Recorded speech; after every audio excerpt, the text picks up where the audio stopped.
The lecture hall smelled like recycled air and fear. That was the first thing Cadet Jaramwangi noticed when she walked in. Not the towering holographic display at the front of the room. Not the rows of alien cadets shifting nervously in their seats.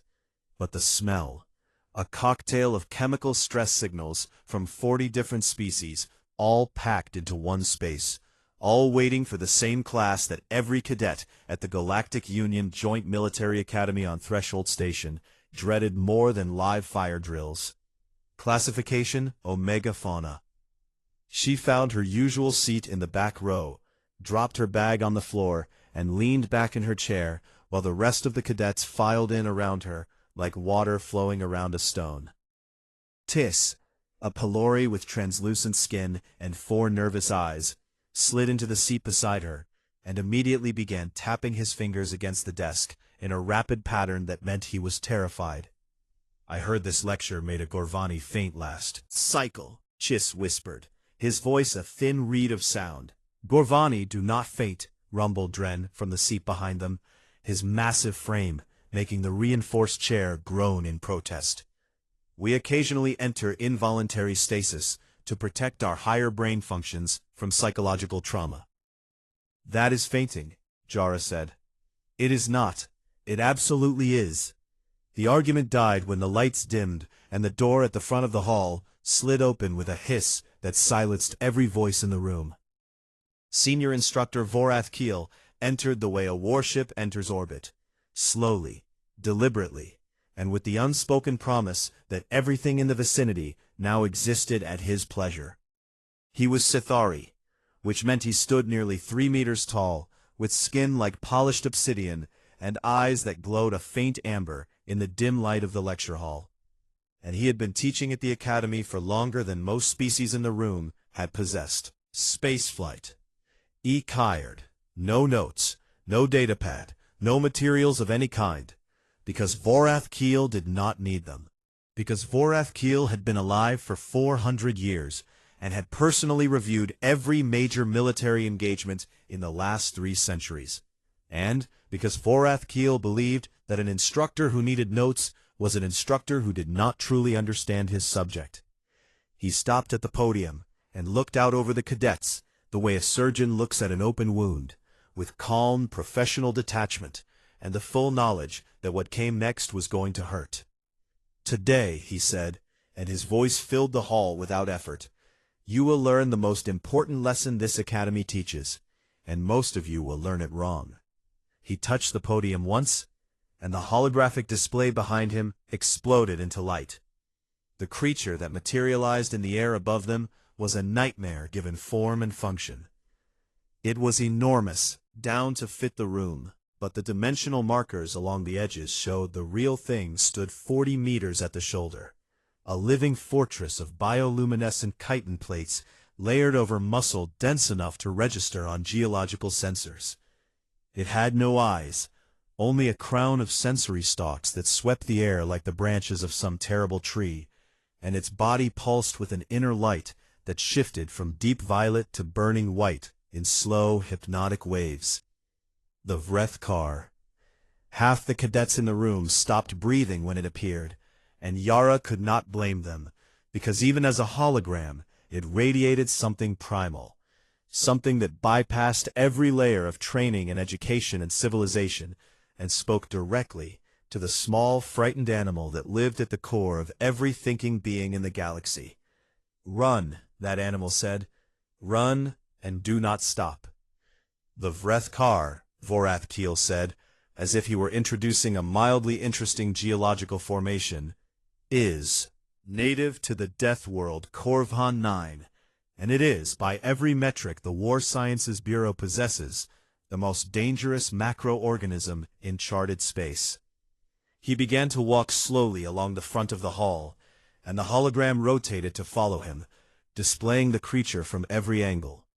Its chitin armor exceeds the tensile strength of standard starship plating by a factor of 9.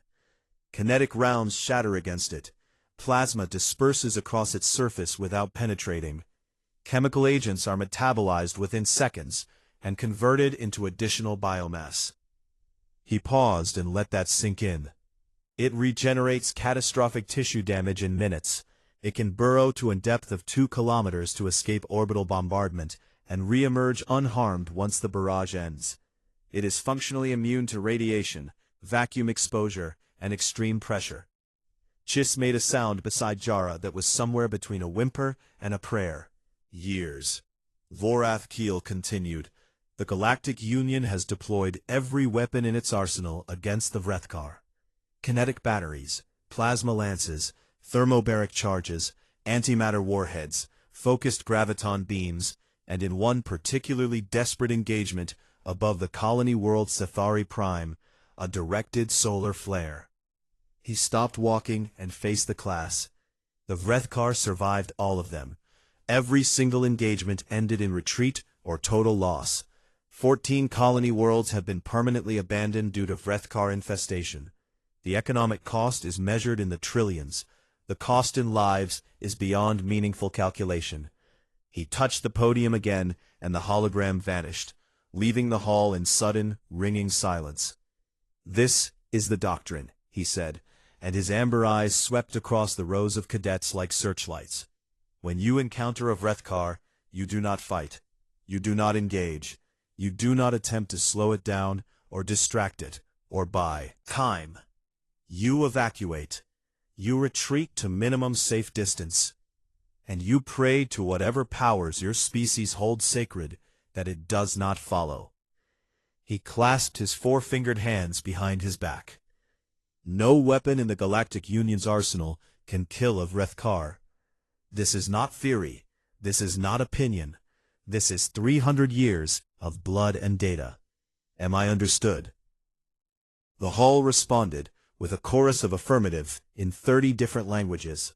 A wave of sound that meant, "Yes, sir, understood, sir. We accept this absolute truth."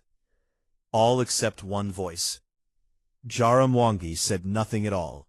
She sat in the back row with her hands folded on the desk, and her dark eyes fixed not on the empty space where the hologram had been, but on the podium, on the control interface, on the place where 300 years of data lived.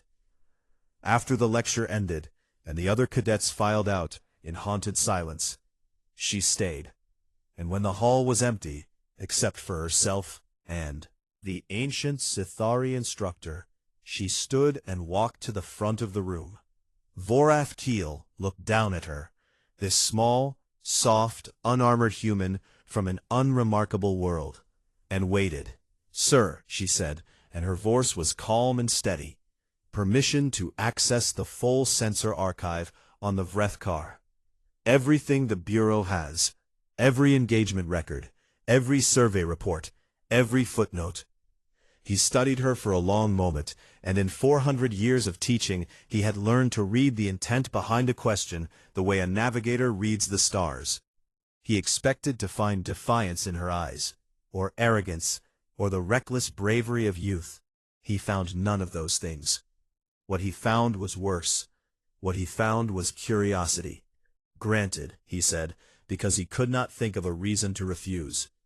And because in 400 years he had never once seen that particular expression on the face of any species other than a human. Left.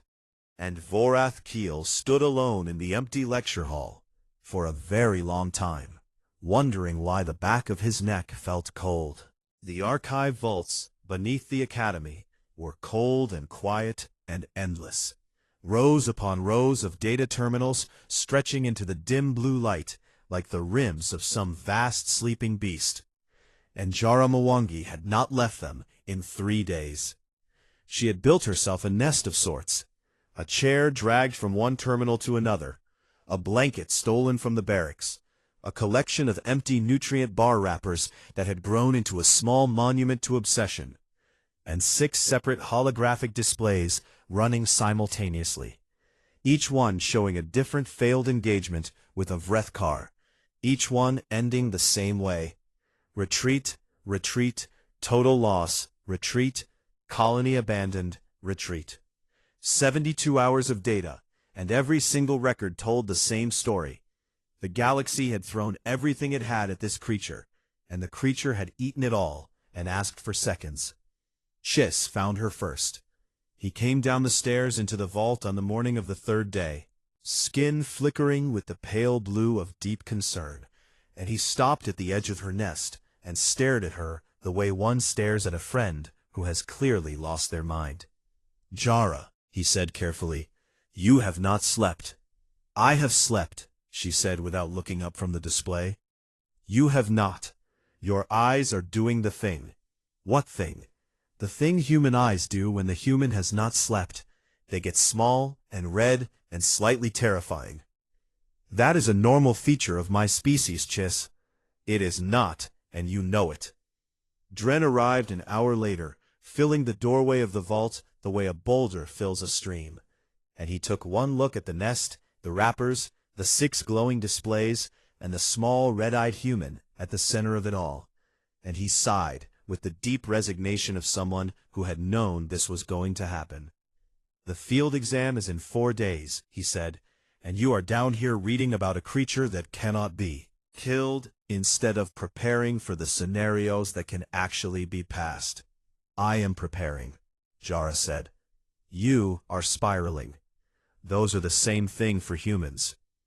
Dren looked at Chiss, and Chiss looked at Dren, and between them passed the universal expression shared by every non-human species that had ever befriended a human. The expression that said, "I do not understand this creature, but I have accepted that I never will."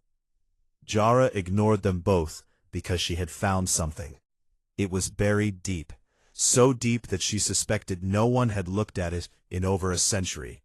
A Pelori survey report from 216 years ago, filed under geological anomalies rather than biological data, cross-referenced with nothing, cited by no one, sitting in the archive like a coin at the bottom of an ocean.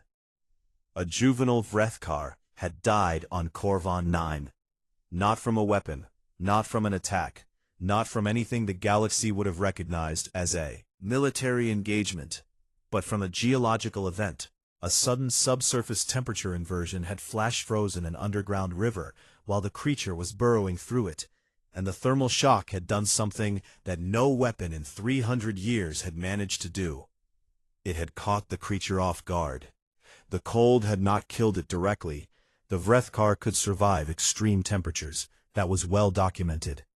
But the suddenness of the change, the rapid oscillation between hot and cold, had disrupted something fundamental in its biology, had interrupted the regenerative cycle that made it invincible for just long enough that its own massive body had become its enemy, its organs crushed under the weight of armor that was no longer being maintained by the constant hum of cellular repair. Jara stared at the report for a very long time. Then she pulled up every engagement record again, all 72 hours of them, and she watched them with new clarity. The Korvani had hit the creature with kinetic rounds, and it had hardened its armor in response. The Sithari had blasted it with plasma, and it had developed heat dispersal channels across its chitin within minutes. The Pelori had tried chemical warfare, and it had evolved new metabolic pathways to neutralize the agents before the battle was even over. Every single attack had made it stronger. Every single weapon had been a gift. Because the Vrethkar was not invincible, Jara realized with a clarity that felt like stepping into sunlight after years in a dark room. It was reactive, it was adaptive, it was the most sophisticated biological defense system the galaxy had ever produced. But it was all defense, all response, all counterpunch. It did not prepare for things that were not attacks. It did not armor itself against the weather. It did not evolve defenses against an environment that simply changed around it without hostility. Intent, without any of the signatures that its biology recognized as threats. The galaxy had spent 300 years trying to find a bigger hammer, and the answer had been sitting in a footnote about a frozen river. Jara laughed, and the sound echoed through the empty vault like something breaking free. "I need the fabrication lab," she said, spinning in her chair to face Chiss and Dren. And there was something in her expression that made both of them take an involuntary step backward. Not fear exactly, but the instinctive recognition that they were looking at a predator that had just spotted prey. "Why?" Chiss asked, and his 4 eyes were very wide. "Because I am going to build something." "A weapon," Dren said. "No, absolutely not a weapon. The opposite of a weapon. I am going to build the worst weather machine the galaxy has ever seen." She pulled up the fabrication lab catalog on the nearest terminal and began scrolling through. Components with the focused intensity of a surgeon selecting instruments. A standard atmospheric processor from the environmental systems catalog. A medical-grade cryogenic pump from the field hospital supplies. The power cell from a broken hover sled that had been sitting in the maintenance bay for 6 months, waiting to be recycled.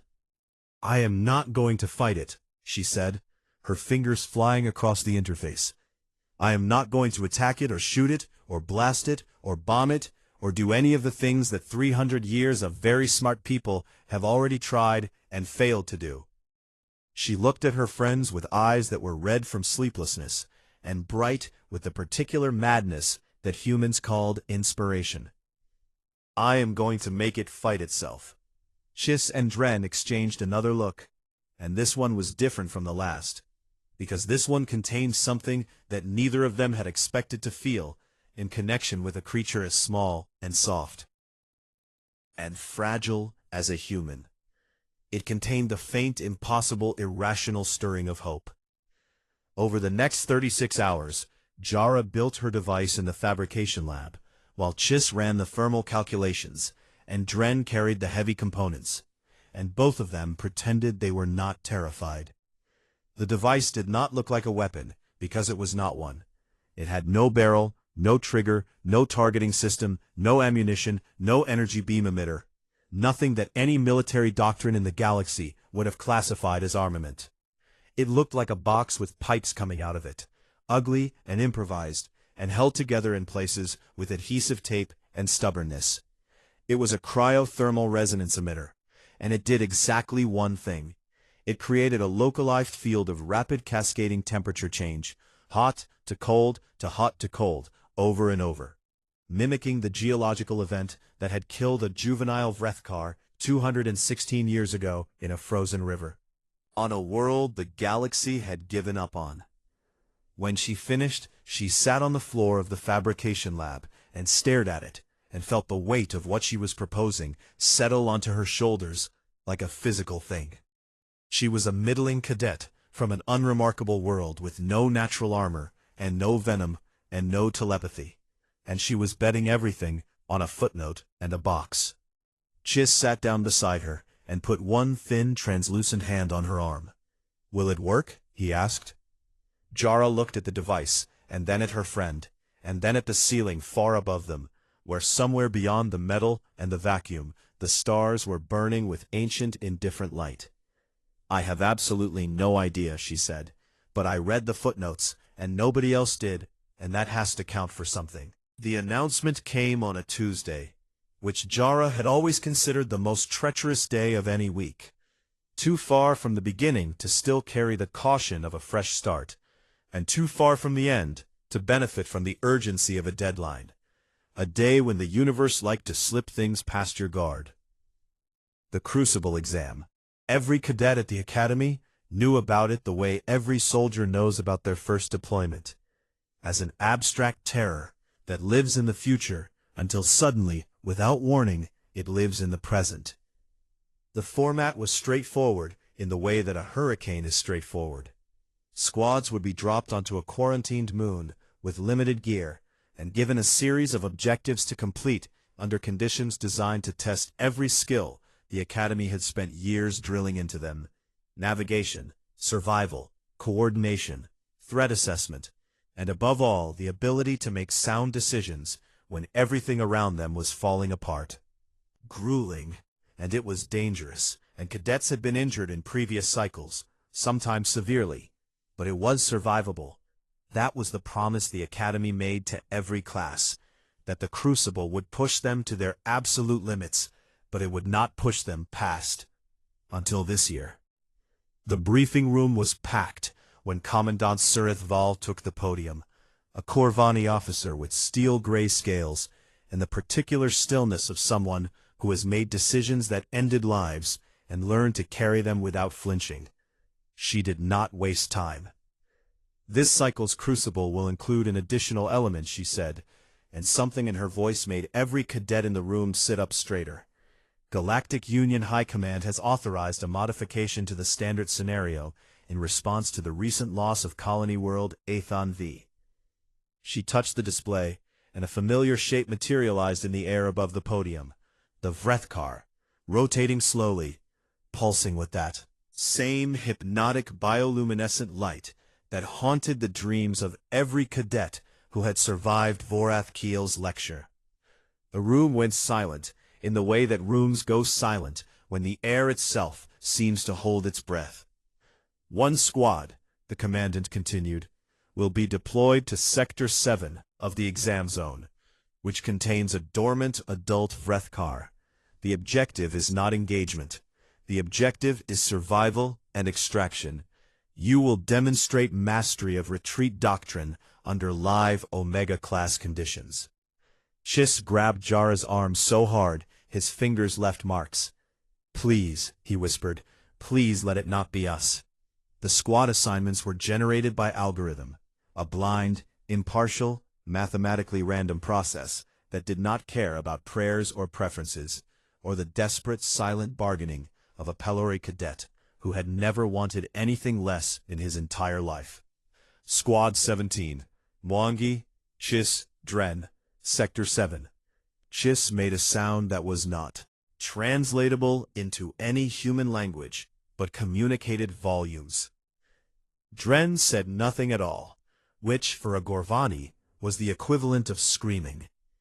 Jara sat very still and felt the universe click into place around her, like the tumblers of a lock she had been turning for days without knowing it. The archive and the footnote, and the fabrication lab, and the sleepless nights, and the ugly box with pipes, all of it converging on this single impossible point. She was going to meet the Vrethkar. The days before the drop blurred together in a haze of preparation and barely controlled panic. Chiss obsessively reviewed extraction routes, and backup extraction routes, and backup extraction routes, until he had memorized every meter of terrain in Sector 7. And Dren checked and rechecked their standard gear with the methodical focus of someone building a wall between himself and his fear. Jara did something else. She packed the device. It barely fit in the regulation duffel bag, and it was significantly heavier than anything a cadet was supposed to carry on a field exam. But she packed it anyway, wrapped in a thermal blanket and cushioned with spare clothing, and she sealed the bag and slung it over her shoulder and felt its weight like a promise. The night before the drop, Vorath Keel found her. She was on the observation deck, the duffel bag at her feet, staring out at the stars through the reinforced viewport, while Threshold Station rotated slowly beneath her. And she did not hear him approach, because Scythari moved like shadows when they wanted to. 4 centuries of life had taught him that sometimes the most important conversations happened in silence before a single word was spoken. He stood beside her and looked out at the same stars and said nothing for a long time. "Cadet," he said finally, and his voice was quiet in a way she had never heard from him before, stripped of the lecture hall authority, of the centuries of certainty, leaving only the voice of someone who had taught thousands of young beings and sent some of them into darkness, and not all of them had come back. "Sir," she said, "the doctrine is clear. You run. You do not engage. You do not attempt anything creative or improvised or brave. You take your squad and you move to the extraction point and you survive. That is the only objective that matters. Am I understood?"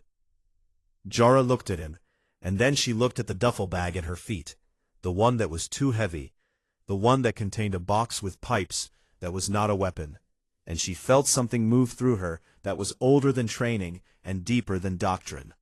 The same thing that had driven her ancestors to cross oceans in wooden boats, and walk across continents of ice, and strap themselves to rockets aimed at the void.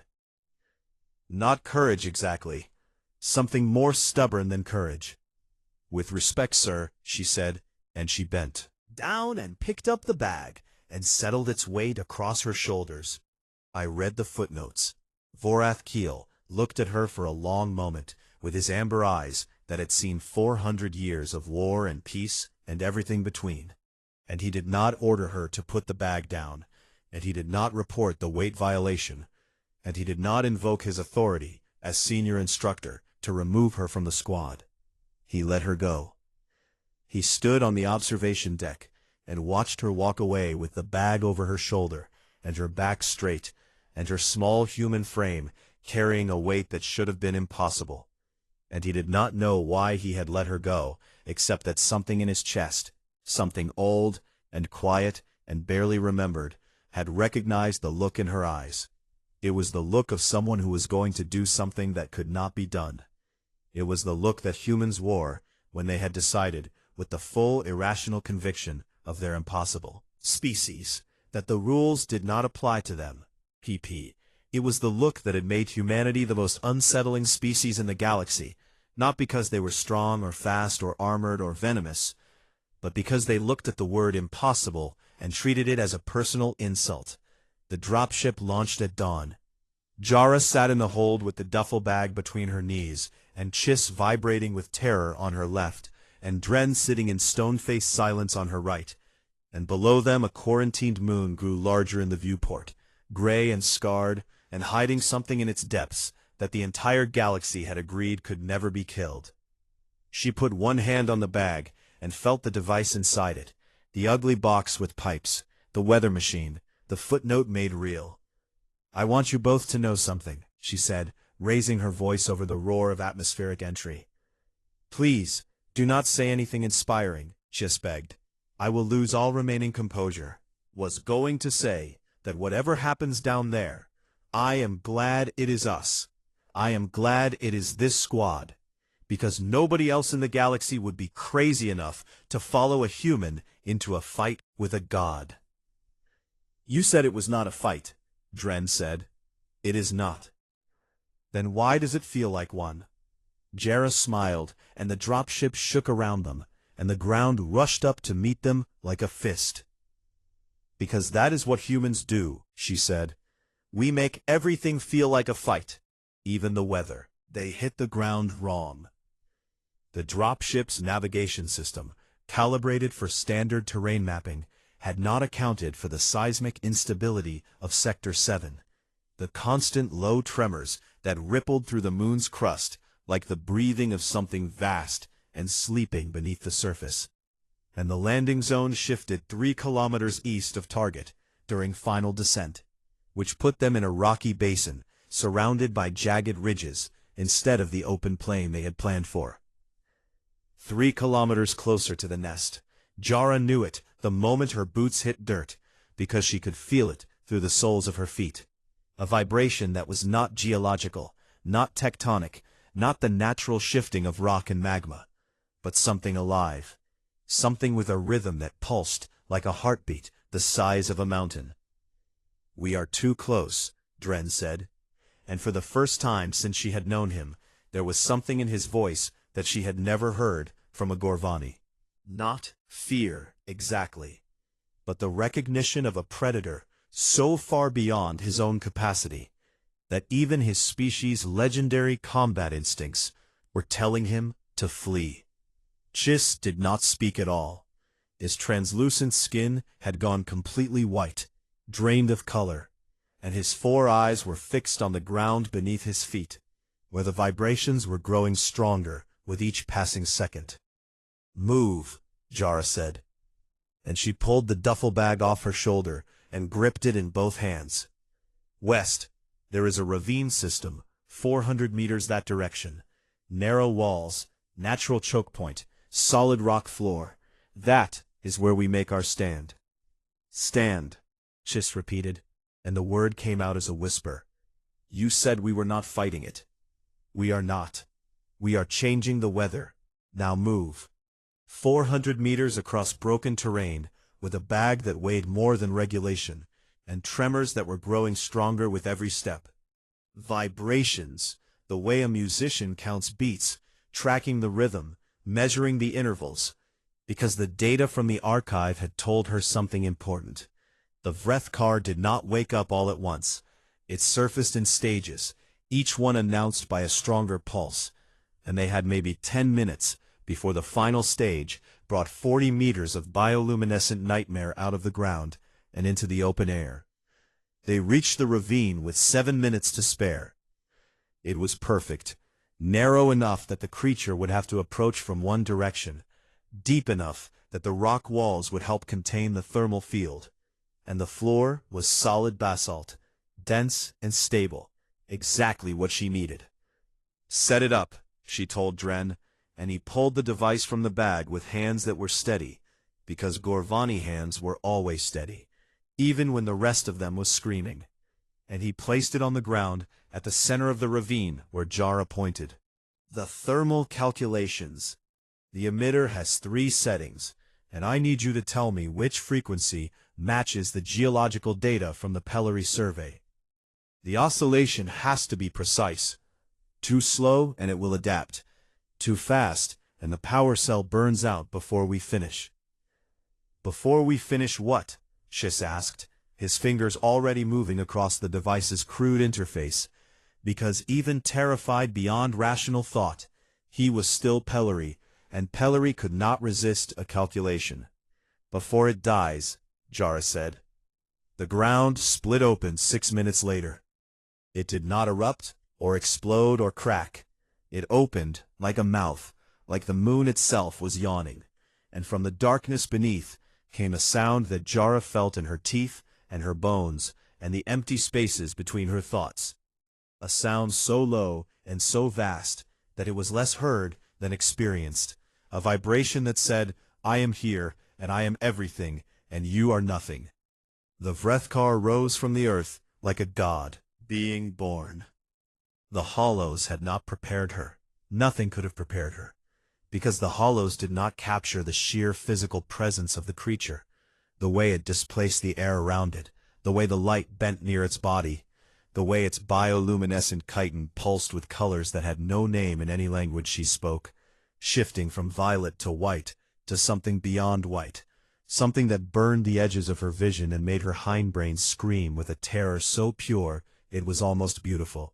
It was enormous, 40 meters of layered armor and muscle and sensory stalks that swept the air like the fingers of a blind giant feeling for prey, and it turned toward them with the slow, deliberate certainty of something that had never, in its entire existence, encountered a reason to hurry, because nothing had ever been a threat, because nothing had ever survived long enough to require urgency.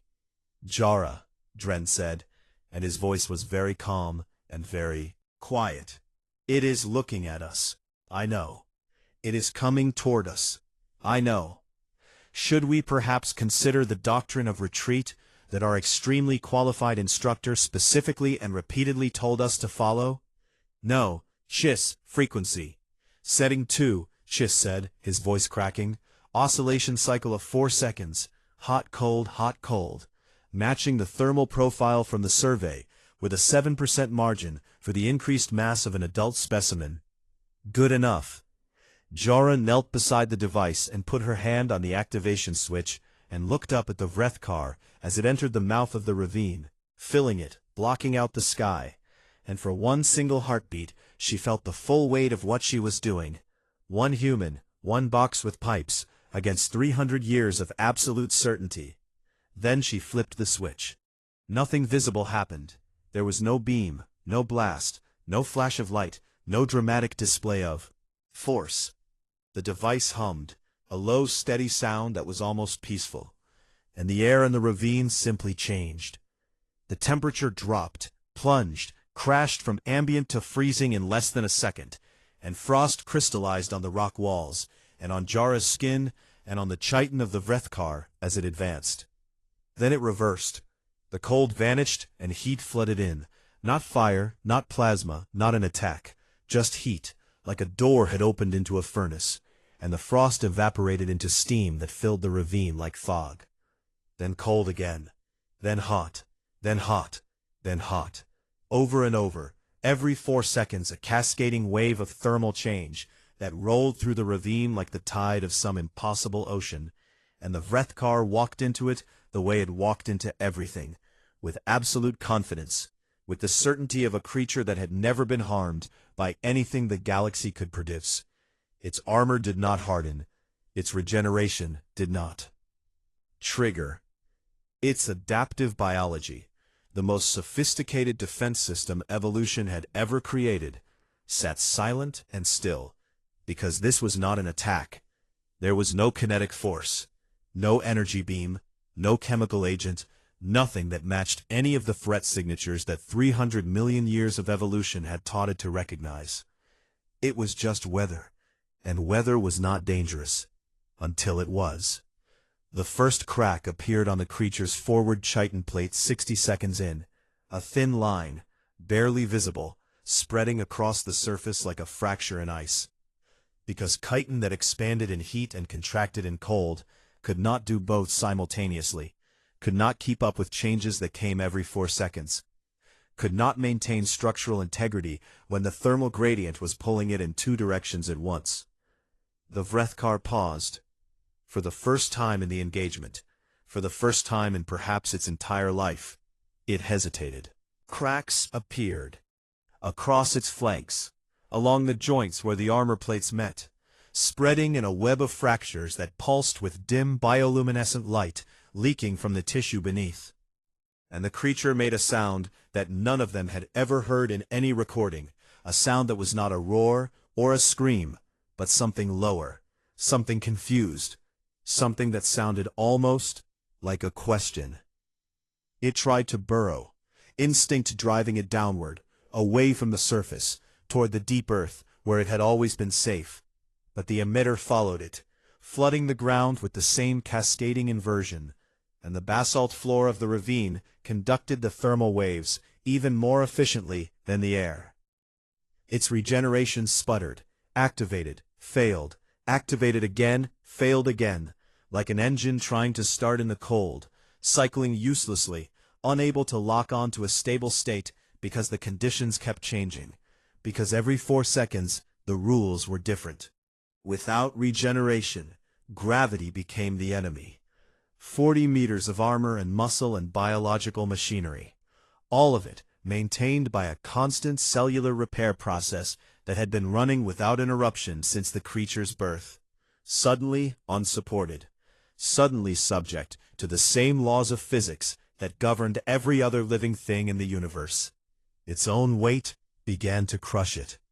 The creature collapsed 23 meters from Jara's position, its legs buckling, its sensory stalks going limp, its bioluminescence flickering and dimming like a fire running out of fuel, and it thrashed against the ground with a force that shook the ravine walls and sent rocks tumbling from the ridges above. It took 11 minutes. 11 minutes from activation to silence.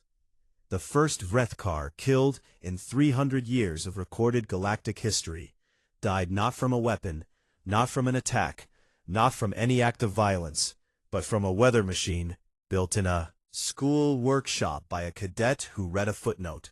Jara sat in the dirt and watched the light fade from the creature's kitten, violet to gray to nothing, and she did not cheer, and she did not celebrate, and she did not feel triumph. She felt tired. She felt small. She felt the weight of the things she had done settling into her bones like cold, like the understanding that she had just killed something ancient and vast and in its own terrible way magnificent, something that had outlived civilizations, something that had never known fear until an ugly box with pipes had taught it what fear meant. Chiss sat down beside her and said nothing. Dren sat down on her other side and said nothing. The three of them sat in the dirt, in a ravine on a quarantined moon, with a dead god at their feet, and the weather machine hummed its quiet, steady, peaceful hum, and the universe held its breath around them, like it was waiting to see what would happen next. The signal reached Threshold Station 14 minutes after the creature stopped moving. Transmitted through the standard emergency channel in Jara's flat, exhausted voice, 7 words that would eventually be quoted in textbooks and military journals and the halls of the Galactic Union Senate for decades to come. Metric tons was dead, its body cooling rapidly in a narrow ravine, its chitin fractured in over 600 places. Its internal organs collapsed under their own weight, and standing beside it were 3 cadets and a box with pipes. The extraction team arrived in 20 minutes, and the medical team in 25. And by the time Jara and her squad were lifted off the surface of the quarantined moon, the news had already begun to spread through the station, in the way that impossible news always spreads.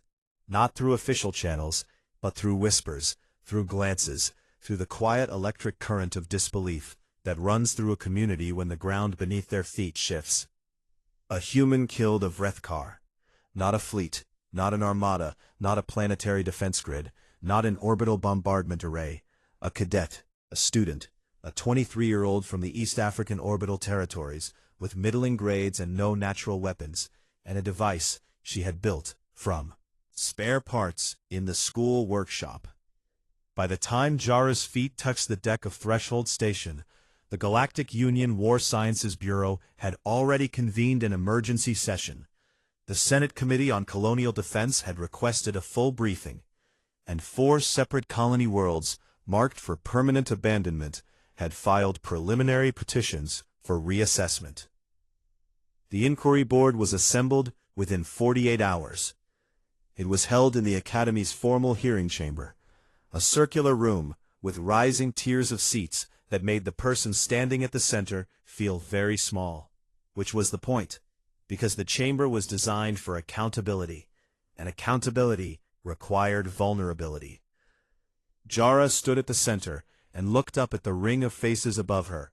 Military officers, war sciences analysts, Senate representatives, Academy administrators, and in the top tier, watching with amber eyes that gave nothing away, senior instructor Voraf Keel. Chair was a Sithari admiral named Doth Von, ancient even by the standards of his long-lived species, with scars across his obsidian skin that told stories of wars older than the Academy itself. Cadet Mwangi, he said, and his voice filled the chamber the way Vorath Keel's filled a lecture hall, with the weight of authority that did not need to raise itself to be heard. You are here to account for your actions during the Crucible exam. Specifically, your decision to engage an Omega-class organism in direct violation of established retreat doctrine. Yes, sir. You were briefed on the doctrine. Yes, sir. You were told by your instructor, by the Academy curriculum, by 300 years of military data, that the Vrethkar could not be killed. I was told that no weapon could kill it, sir. That is a different statement. The chamber went very quiet. Admiral Doth Von studied her for a long moment, and then looked up at the tiers. The board has reviewed the combat logs and the technical specifications of the device used. It has been classified as a cryothermal resonance emitter constructed from non-military components. The War Sciences Bureau has confirmed that it does not meet the technical definition of a weapon under any existing classification framework. He paused, and something moved behind his eyes that might have been amusement and might have been something older. The board is divided on the matter of discipline. Some members hold that the violation of retreat doctrine warrants formal censure regardless of outcome. Others hold that the successful elimination of an Omega-class threat supersedes doctrinal concerns. Before we deliberate further, we will hear testimony from Senior Instructor Vorath Keel. Every eye in the chamber turned upward to the top tier, where Vorath Keel sat, and the old Sithari rose to his feet with the careful, deliberate grace of someone who had been thinking about this moment for days, and had decided exactly what he wanted to say. Instructor Vorath Keel, the Admiral said, did you teach Cadet Mwangi that no weapon could kill the Vrethkar? I did. And she disregarded your instruction? The silence that followed was so complete that Jara could hear the hum of the station's life support systems through the walls. And she watched Vorath Keel's face and saw something happening there that she had never seen on the face of any instructor, in any classroom, on any world. The slow, painful, magnificent process of a teacher realizing that he had been wrong. "No," he said, and his voice was quiet, but it carried to every corner of the chamber. She did not disregard my instruction. She listened to it with more precision than I delivered it. He looked down at Jara, and 400 years of certainty cracked open like chitin under thermal stress. I told her that no weapon could stop the Vrethkar. I defined the problem within the boundaries of the question. I said weapon, and she heard the word I did not say. She heard limitation. She heard assumption. She heard the edge of the box that I had built around the problem without realizing I was building it. He placed his hands on the railing in front of him and leaned forward. The failure was not hers. The failure was mine. I taught 300 years of doctrine as 300 years of truth, and I did not see that doctrine is not truth. Doctrine is the best answer we have found so far, and the moment we stop looking for better answers, doctrine becomes a cage. He straightened. Cadet Mwangi did not disregard my instruction. She completed it. She took the lesson I gave her, and she found the lesson I had missed. And she found it in a place that no one had thought to look, because we had all agreed that the looking was finished. He paused, and when he spoke again, his voice held. Something that Jara recognized with a shock that went through her like electricity. Respect. Genuine and unguarded, and aimed directly at her. She read the footnotes, and that is something I should have taught every cadet in this academy to do. And I did not. And for that the failure is mine. The chamber was silent for a long time after that. The board cleared Jara of all charges by unanimous vote. 3 things happened in the weeks that followed. First, the Galactic Union War Sciences Bureau formally reclassified the Vrethkar from Omega Immune to Omega Conditional, meaning it could be killed under specific circumstances with specific methods, and the technical specifications for the cryothermal resonance emitter were distributed to every colonial defense force in Union space. Second, 4 colony worlds began the process of reclamation, and within 6 months, the first settlers returned to Athon V, walking on ground that had been considered lost forever, building homes in the shadow of bones that had once belonged to something the galaxy had called a Dodd. Third, Jara Mwangi was promoted and assigned to a newly created division within the Academy's command structure, Doctrine Reassessment, Human Perspectives, a unit whose sole purpose was to take every piece of established military wisdom the galaxy had accumulated over centuries and ask one simple question. What if we are wrong? Chiss was assigned as her analytical specialist and Dren as her field operations lead, because Jara had requested them both, and because the Academy had learned that when a human requests something in that particular tone of voice, the wise response is to agree. On the day the new division officially opened, Vorath Keel returned to his lecture hall. A new class of cadets sat before him, wide-eyed, multi-species, eager and terrified in equal measure, exactly the way every new class had looked for as long as he had been teaching, which was a very long time. He touched the podium, and the hologram of the Vrethkar materialized above them, and he watched the cadets flinch and gasp and stare with the same primal fear that every class had shown. And he let the fear settle over them like a blanket before he spoke. The Vrethkar, he said, was for 300 years classified as unkillable. Every civilization in this galaxy accepted that classification.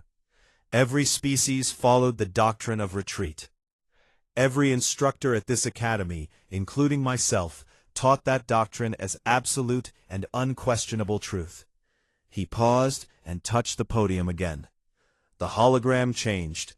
The Vrethkar disappeared, and in its place appeared a new image, a young human woman sitting in the dirt of a ravine on a quarantined moon, her eyes red from sleeplessness, her hands steady on her knees, a crude device humming beside her, and behind her the massive gray bulk of something that had once been a god, and was now just a body. And then a human read a footnote.